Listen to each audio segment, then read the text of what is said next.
Hey guys, what's up? Welcome back to the channel. It's Cynicalex, and today I want to talk to you guys about Shadowland, more specifically King of the Hill. Now, I understand that for King of the Hill you need to defeat the first 25 levels of Shadowlands first, so I know that this video is not necessarily applicable or even feasible for newer players or players who are struggling with Shadowland.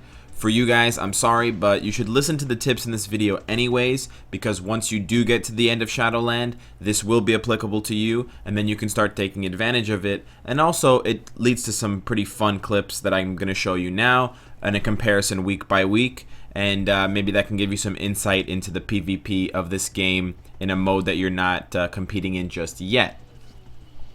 So what I mean about Shadowland King of the Hill is that once you reach this floor, you can challenge the Master of Shadowland, who has put up a defense team, and then you can use your heroes. You can only use them once each, whether you win or you lose, so it's kind of a do or die moment, which I found out painfully the first time I tried Shadowland seriously. You guys can check that out from the live stream way back when. And then for every successful attack, you get a score, and then if you get the most score or the highest score at the end of the time limit, so you guys can see there's 33 minutes left on the title being taken, then you will take the new title. So it looks like ᵐᵃ will be the new Master of Shadowland if this score holds, but I don't really give a shit about who's the Master of Shadowland. What I care about is free gold, as the title implies. So what do I mean by free gold? Well, recently with the update, I believe it was with the Asgard update, they changed the reward tiers for being a challenger of Shadowland. And what they basically did was they gave everyone free 50,000 gold. So all you have to do to get 50,000 gold for free every time the Master of Shadowlands rotates is to just play Shadowland once. One successful attack. I mean, ideally you win the first time, and if you're getting to the end of Shadowland every week, you should have at least Thanos or Doctor Strange. So one of those two characters should be able to net you a single victory on your first try, and then you pay up front that 50,000 gold, and then as you can see here from the challenger reward list, you're gonna get back 100,000 gold just for being in the top or the bottom, I should say, the bottom 50%.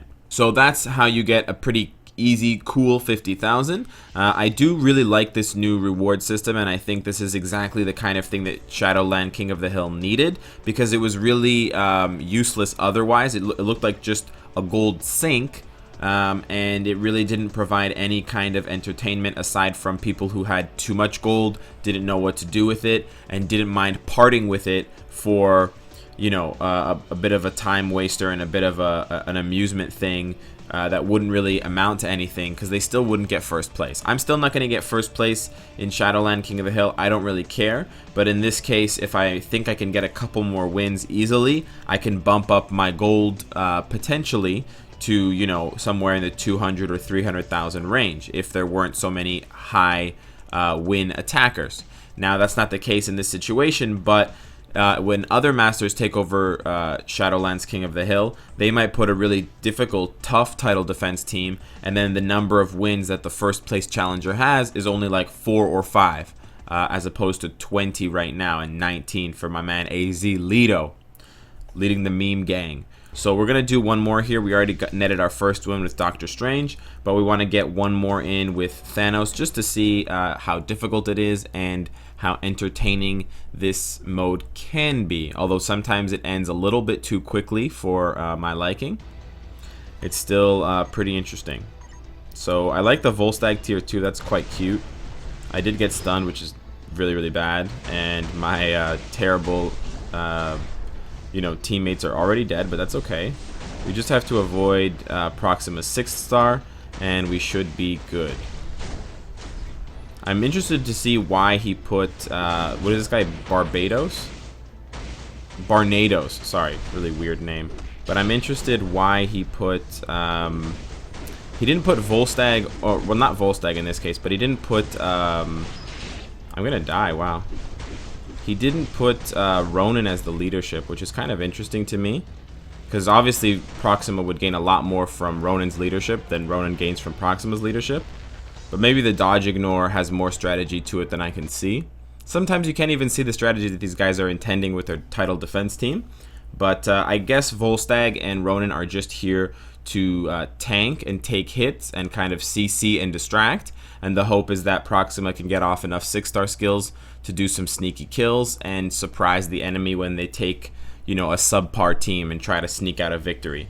Because the way that it works with Shadowlands King of the Hill, you want to get as many attacks as you can. So as you can see there, my rank, just from one more successful attack, my rank jumped from being in the 60th percentile to the 23rd percentile. So being in the 23rd percentile, I now qualify for the 200,000 gold reward. So I've just doubled my gold reward. So instead of gaining 50,000 by spending 50 and getting back 100,000, I've now spent 100,000 and gotten back 200,000. I don't think it's really going to pay out too much more. I think I'm going to start to plateau around the 5% mark, given how many people have successfully attacked this Master of Shadowland.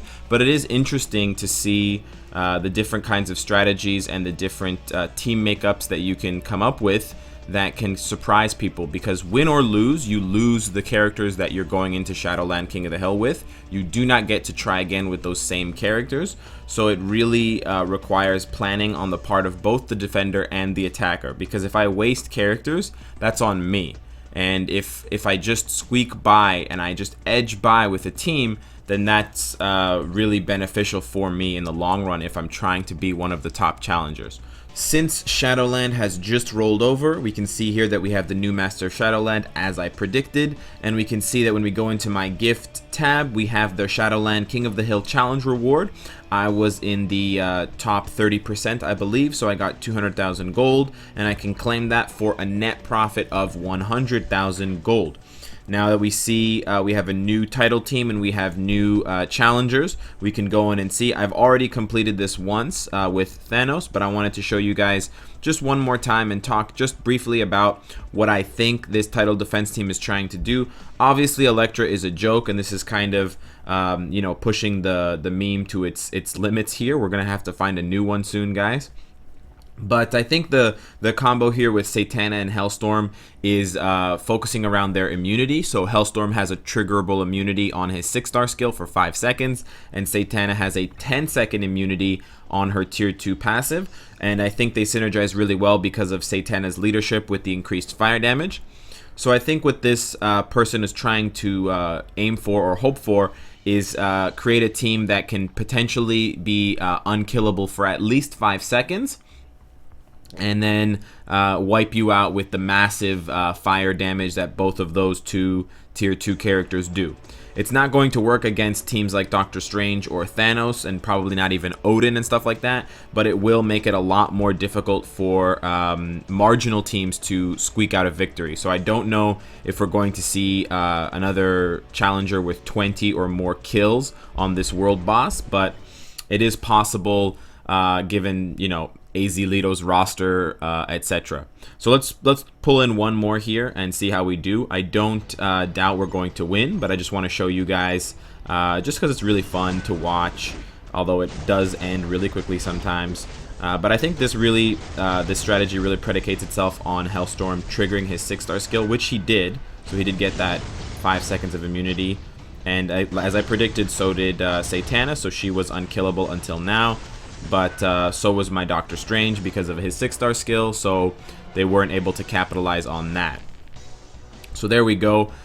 With my first challenger kill, I only got 68 points, and for some reason a couple of the people at the top got 100 points. I'm not sure if that's because they cleared it before me or because they cleared it faster than me. I'm actually not sure what goes into the point system for every successful attack. I don't think it's very clear. But right now I'm rank 5, so that puts me at 300,000 gold. It's not going to stay there. My rank is obviously going to drop. Hopefully it doesn't drop lower than the top 30%, because then I'll still get a 100,000 gold net profit.